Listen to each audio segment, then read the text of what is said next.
Hi friends, నిన్న మాకు ఎర్రబాలెం శివకామేశ్వరి అమ్మవారి గుడి దగ్గరికి కలశం అయితే ఒకటి వచ్చిందండి. హరిద్వార్ నుంచి శాంతి స్థాపన కోసం ఇది ప్రతి ఊరిలో తిరుగుతుందంట. నిన్న ఎర్రబాలెం మా అమ్మవారి గుడిలోకి రావడం అయితే మేము చేసుకున్న భాగ్యం అనమాట.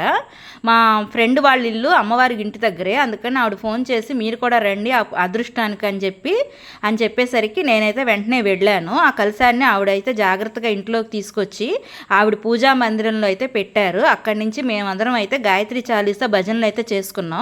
ఆ తర్వాత కలశానికి దీపారాధన అయ్యి చేసి అందరూ తాకచ్చండి, తప్పేం లేదని చెప్పి ఒక్కొక్కరుగా వెళ్ళి ఆ గదిలోకి వెళ్ళి నమస్కారం అయితే చేసుకున్నాం.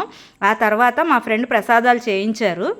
అవి అయితే నేను అందరికీ డిస్ట్రిబ్యూట్ అయితే చేశానండి. ఇది ఒక భాగ్యం అనిపించింది. ఆ తర్వాత గాయత్రి ట్రస్ట్ తరఫున మంగళగిరిలో వచ్చే నెలలో 3 రోజులు విశిష్ట పూజలు అయితే జరుగుతున్నాయి.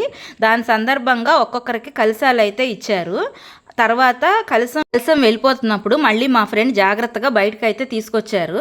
తర్వాత కలశాన్ని ఆవిడ ఒక్కతే పొందే భాగ్యం కాకుండా వారైతే అందరూ కూడా తాకచ్చు అని చెప్పి ఒక్కొక్కరిగా అయితే ఇచ్చారు. నేను కూడా ఆ కలశాన్ని తీసుకుని భాగ్యాన్ని అయితే పొందాను. తర్వాత మా పిల్లలు కూడా ఒక్కొక్కరుగా వెళ్ళి ఆ భాగ్యాన్ని అయితే పొందారు. చాలా ఆనందం అనిపించింది. ఎవరికో కానీ అదృష్టం రాదేమో అనిపించింది. ఆ తర్వాత కలశం తిరిగి ప్రయాణం చేస్తున్నప్పుడు అమ్మవారి గుళ్ళో కాసేపు అయితే ఆగి పూజలు అయితే జరిపించారు. మేమందరం కలిసి అక్కడే నుంచుని పూజలు చేశాము. ఇదే అండి శివకామేశ్వరి అమ్మవారి గుడి. ఈ గుడి ఉందన్నమాట. ఈ గుడి ముందు కాసేపు ఆగిందనమాట కలశం. ఇది అందరికీ దొరికే అదృష్టం కాదని నేను అనుకుంటున్నాను.